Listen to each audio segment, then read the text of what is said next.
जिस दौर का ये पोएट है उसका नाम है दी एलिज़ाबेथन पीरियड, यानी 1558 से लेकर 1603 तक।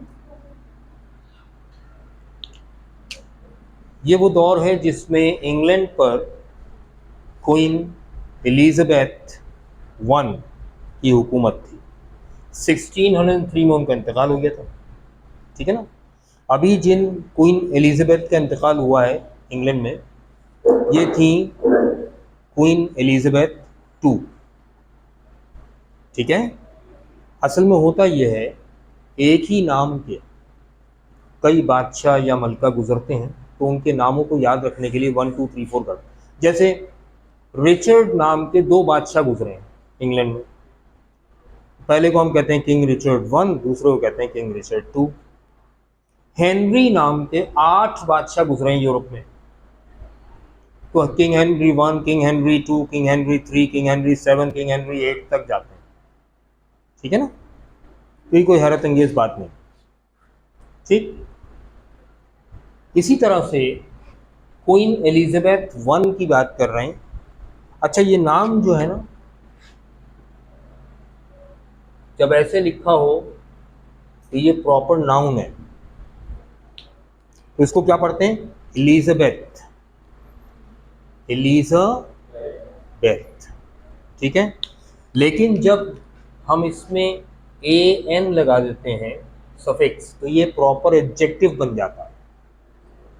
जब ये एडजेक्टिव बन जाता है तो फिर ये वाला जो ए है ना बेटा, इसकी साउंड डेड हो जाती है। फिर इसको पढ़ते हैं एलिज़ाबेथन, एलिज़ाबेथन नहीं, एलिज़ाबेथन। क्लियर हो गया? क्योंकि इसका प्रोनाउंसिएशन ही मुश्किल है, इसलिए पर बता रहा हूँ। क्वीन एलिज़ाबेथ वन 1558 में क्वीन बनी थी इंग्लैंड की, और 1603 में उनका इंतकाल हुआ था। उसके बाद किंग जेम्स वन आ गया था, ठीक है ना। इनके दौरे हुकूमत में इंग्लैंड का जो एनवायरनमेंट था, जो सोसाइटी थी, वो किस तरह की थी कि साजिशें बहुत आम थी। अब किस किस्म की साजिशें? तो अब याद रखिए, अंग्रेज़ सरकार का शुरू से ये तरीक़ाकार रहा है कि अगर किसी से खुश हो जाएं किसी के कारनामे पर, तो उसे ज़मीनें और जायदादें इनाम में देते, ठीक है ना।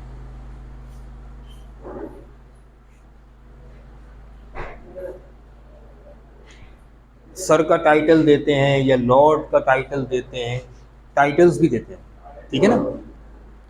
टाइटल्स में सर का टाइटल होता है, इससे ऊपर लॉर्ड का टाइटल बड़ा होता है। लॉर्ड का या सर का टाइटल देते हैं तो उसके साथ कोई जागीर भी देते हैं, जागीर का मालिक बनाते हैं। लॉर्ड से बड़ा टाइटल होता है ड्यूक का, बड़ी जागीर देते हैं उसे। ड्यूक से भी बड़ा, ड्यूक जब सीनियर होता है तो वो कहलाता है अर्ल, ये उससे ही बड़ा टाइटल है। तो ये टाइटल्स हैं, और हर टाइटल के साथ जागीर दी जाती है, बाकायदा सेरेमनी होती है इसकी।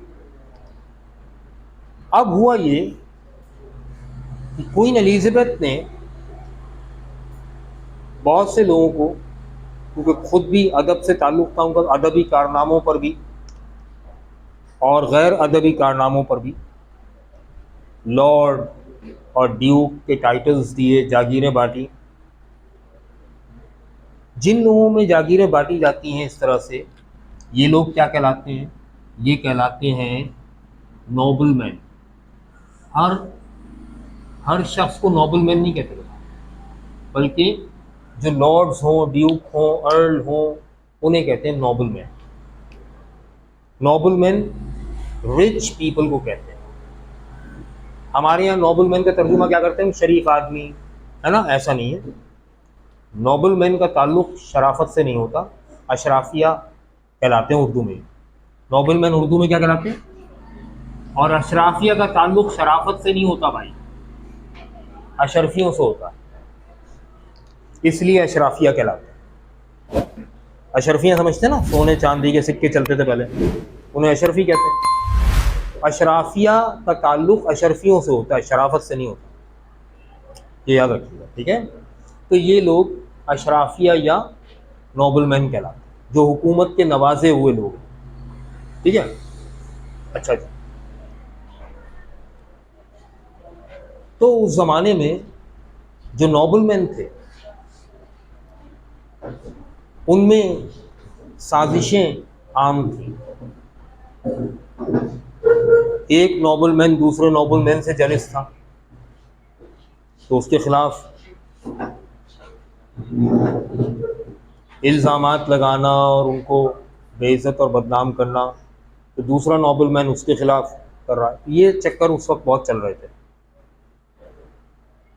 एलिज़ाबेथन पीरियड में ये जेलिसी और कॉन्स्पिरेसी आम थी, बहुत कॉमन थी। इसका सबूत हमें मिलता है जब हम शेक्सपियर के प्लेस पढ़ते हैं, ख़ास तौर से वो प्लेस जो शेक्सपियर ने एलिज़ाबेथन पीरियड में लिखे। शेक्सपियर ने अपनी लाइफ में 37 प्लेस लिखे। उनमें से जो प्लेस एलिज़ाबेथन पीरियड में लिखे हैं वो प्लेस कौन कौन से हैं? The Tempest, as you like it, Hamlet. Shakespeare भी इसी दौर का शायर है ना, इसलिए इन तीनों ड्रामों में अगर आप देखें तो आपको बैकग्राउंड क्या मिलेगा। देखो, टेम्पेस्ट में स्टार्टिंग में दिखाया गया है कि एक शख्स है जिसका नाम है ड्यूक ऑफ मिलान, इटली का शहर है मिलान, वहाँ का ड्यूक। अब ड्यूक का मतलब नोबलमैन। ड्यूक ऑफ मिलान के खिलाफ उसके अपने भाई ने साजिश की, साजिश करके उसे जाल में फंसाया, कश्ती में बैठाकर उसे दूर एक जजीरे पर फेंक कर आ गया और वापस आकर उसकी सारी डोमिनियंस पर कब्जा कर लिया, ठीक है। एज यू लाइक इट में हम देखते हैं जब ड्रामा स्टार्ट होता है तो एक है ड्यूक ऑफ आर्डेन, फिर से ड्यूक ऑफ आर्डेन, आर्डेन एक फर्जी जागीर है। ड्यूक ऑफ आर्डेन के खिलाफ उसके सगे भाई फ्रेडरिक ने साजिशें की और उसे फॉरेस्ट ऑफ आर्डेन में फेंक दिया, एग्जाइल कर दिया, जिला वतन कर दिया और उसकी तमाम डोमिनियंस पर कब्जा कर लिया। तीसरा हम देखते हैं शेक्सपियर का उस दौर का लिखा हुआ ड्रामा हैमलेट। हैमलेट की स्टार्टिंग क्या यही है।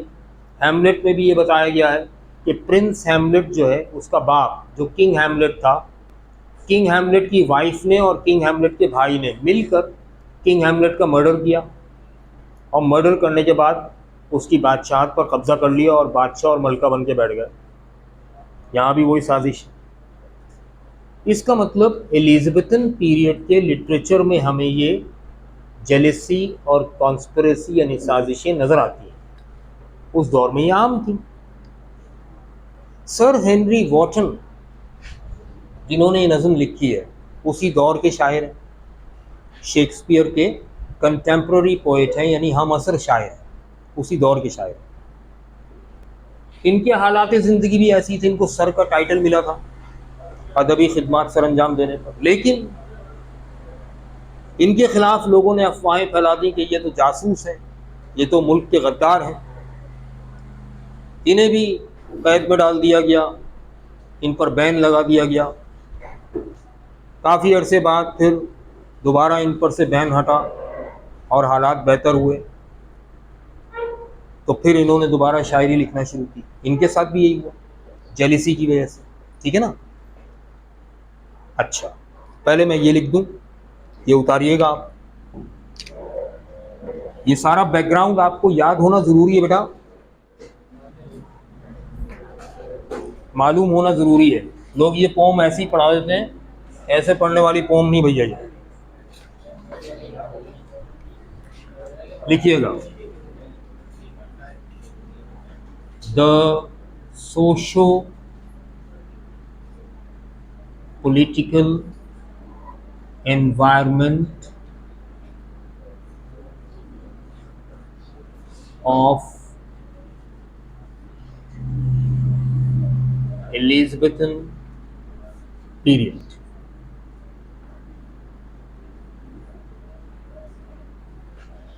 ठीक है, सोसाइटी, मुआशरा कैसा था, दो कैटेगरीज में डिवाइडेड था। एक कैटेगरी जो कहलाती है द नोबलमैन, और दूसरी कैटेगरी जो कहलाती है द ग्राउंडलिंग्स। अब समझिएगा, नोबलमैन तो आपको वैसे बता दिया मैंने क्या होते हैं, रिच पीपल, अशराफिया, जिनमें ड्यूक्स हैं, लॉर्ड्स हैं, अर्ल्स हैं, है ना, ये सारे लोग जिनको हुकूमत ने नवाजा है जागीरों से। इनके अलावा बाकी लोग क्या कहलाते थे, द ग्राउंडलिंग्स। द ग्राउंडलिंग्स का सही तर्जुमा उर्दू में किया जाए तो है नीच, यानी आम आदमी को नीच समझा जाता था, ग्राउंडलिंग कहा जाता था, नीचे बैठाया जाता था। ये अंग्रेज की सोच थी उस वक्त। अच्छा, आज भी यही सोच है उनकी। आज भी आप इंग्लैंड चले जाएं, थिएटर्स में या स्टेडियम्स में आम लोगों के बैठने की जगह नीचे होती है। ख़ास लोग जो होते हैं, वीआईपीज़ जो कहलाते हैं, लॉर्ड्स वगैरह, नोबलमैन, उनके बैठने के लिए ऊपर कूपे या बॉक्सेस बने होते हैं, वीआईपी बॉक्सेस या वीआईपी एनक्लोजर्स, या जिसे हम गैलरीज वगैरह बनी होती हैं, वो उनमें बैठते हैं, आम लोगों के साथ नहीं बैठते। आज भी उनकी सोच जो है ना, उसमें ये ऊंच और नीच का कॉन्सेप्ट मौजूद है। ठीक है, अच्छा जी, अब jealousy, envy and conspiracies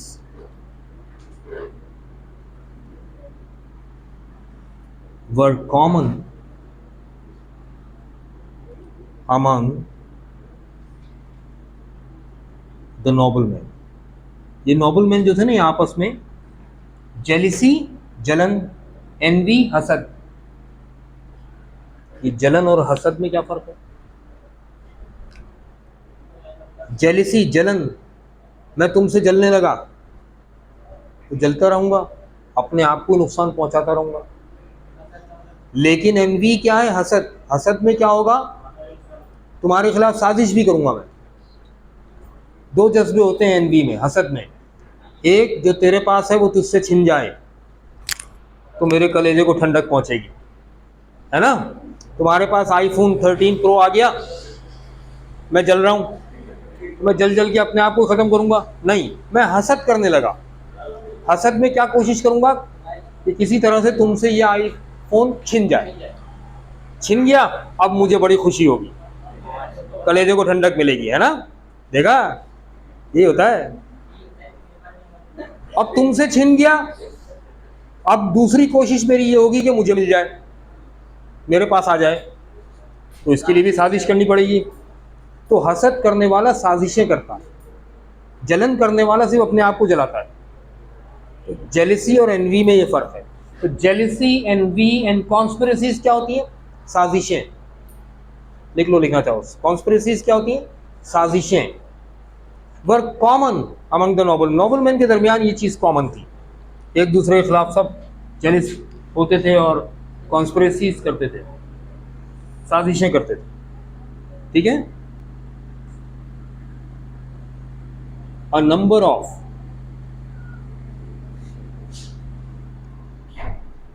noblemen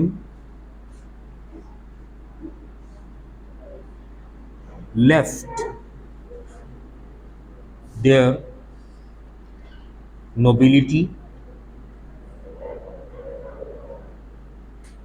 and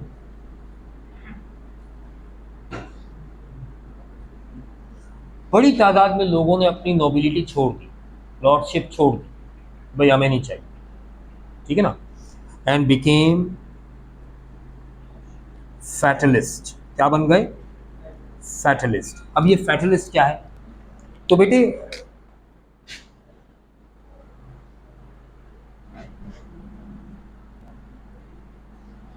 Elizabethan period में जो फैक्टर प्रिवेल कर रहा था वो क्या था?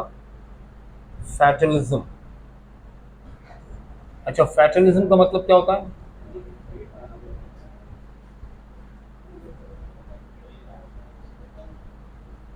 तकदीर परस्ती। तकदीर परस्ती किसे कहते हैं? जब इंसान ये सोच ले कि भाई सब कुछ तो तकदीर में पहले से लिखा है, तो वही होना है जो तकदीर में लिखा है, तो मैं क्यों एफर्ट करूं, मैं क्यों एम्बिशन करूं, होना तो वही है जो तकदीर में लिखा है। तो फिर इंसान एम्बिशन करना छोड़ देता है, एम करना छोड़ देता है, एफर्ट करना छोड़ देता है, जिसका नतीजा ये निकलता है कि फिर वो इंसान तरक्की नहीं करता। और अगर पूरी सोसाइटी ऐसी हो जाए, फैटलिस्ट हो जाए, ये सोच लें कि तकदीर में, कि जो कुछ तकदीर में लिखा है वही होना है, अब ये तकदीर में लिखा था, जो तकदीर में लिखा है वही होना है, तो फिर इंसान एफर्ट करना छोड़ देगा। जब पूरी सोसाइटी ऐसी हो जाएगी तो फिर सोसाइटी ग्रो नहीं करेगी, डेवलप नहीं करेगी, बल्कि डाउनफॉल होगा, जवाल होगा। उस वक्त सोसाइटी में फैटलिज्म फैल रहा था। फैटलिज्म प्रीवेल्ड, यानी फैल गया।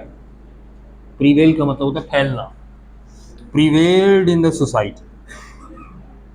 सोसाइटी में, मुआशरे में फैटलिज्म फैल गया, तकदीर परस्ती फैल गई। ठीक है, और इसीलिए उस दौर का लिटरेचर जो है वो हमें यही दिखाता है कि एक लॉर्ड के ख़िलाफ़ साजिश हुई, फिर वो फैटलिस्ट हो गया, उसने सब कुछ छोड़ दिया। ठीक है ना। सर हेनरी वॉटन की भी ये नज़म उस दौर की है जब वो फैटलिस्ट हो गए थे, जिस ज़माने में वो खुद फैटलिस्ट हो गए थे। ठीक है ना, कैद में पड़े थे, फैटलिस्ट हो गए थे। लिहाजा उनके नज़दीक हैप्पी लाइफ का मतलब क्या है? कि एक इंसान खुश उसी वक्त रह सकता है जब उसके पास कुछ ना हो, क्योंकि अगर उसके पास कुछ होगा, कोई रुतबा, कोई मर्तबा, कोई ओहदा, कोई शोहरत, कोई दौलत, तो उसके आसपास के लोग ही उसके ख़िलाफ़ साजिशें करेंगे, उससे जेलिस होंगे, उससे के ख़िलाफ़ साजिशें करेंगे और उससे छीनने की कोशिश करेंगे, तो फिर ज़िंदगी अजीरन हो जाएगी। लिहाजा अगर आपके पास ना शोहरत है, ना दौलत है, ना कुछ है, तो फिर आप सबसे ज़्यादा खुशहाल इंसान हैं, यानी आपके पास सब कुछ है, खुशी भी है, सुकून की नींद भी है, सुकून की ज़िंदगी है, भले दौलत नहीं है। ये एक सोच थी जो ज़हर कातिल है मुआशरे की तरक्की के लिए। लेकिन सर हेनरी वॉटन इस सोच को अपना चुके थे। आखिरी 2 लाइन्स पढ़ो ज़रा अगले पेज पर, यही थॉट है। कह रहे हैं लॉर्ड ऑफ हिमसेल्फ, वो अपना मालिक आप है। डो नॉट ऑफ लैंड्स, अगरचे वो ज़मीनों जायदादों का मालिक नहीं है। एंड हैविंग नथिंग, और उसके पल्ले कुछ नहीं है, उसके पास तो कुछ है ही नहीं, ना दौलत, ना शोहरत, ना जायदाद। यट हैथ ऑल, फिर भी वो सबसे ज़्यादा खुश है, उसके पास सब कुछ है। तो character of a happy life होने के लिए ज़रूरी क्या है? कि आपके पास कुछ ना हो, हैविंग नथिंग। ये सोच है फैटलिज्म की। आप में से कोई भी फैटलिस्ट नहीं है, मैं भी फैटलिस्ट नहीं हूँ, अल्हम्दुलिल्लाह। हम एम्बिशियस हैं। फैटलिस्ट का ऑपोजिट क्या होता है? एम्बिशियस। हम तो एम्बिशियस हैं, जब तो यहाँ बैठे, जब तो यहाँ बैठे ना, वरना यहाँ क्यों बैठे होते? हम बैठ जाते बस सुकून से, क्या लिख पढ़ के करना जब तकदीर में ही होना है ना। नहीं, हम तो एम्बिशियस सोसाइटी ही ग्रो करती है बेटा। लेकिन यहाँ हम हेनरी वॉटन की जो सोच है उसको पढ़ रहे हैं। ठीक है, हमें इस जैसा बनना नहीं है। या तो लोग पढ़ाते हैं इसको बड़ी तारीफ करके कि हमें ऐसा होना चाहिए, नहीं, ये गलत है, हमें ऐसा बिल्कुल नहीं होना चाहिए। ये एक शायर की सोच है उस ज़माने की, बस यह याद रखिए।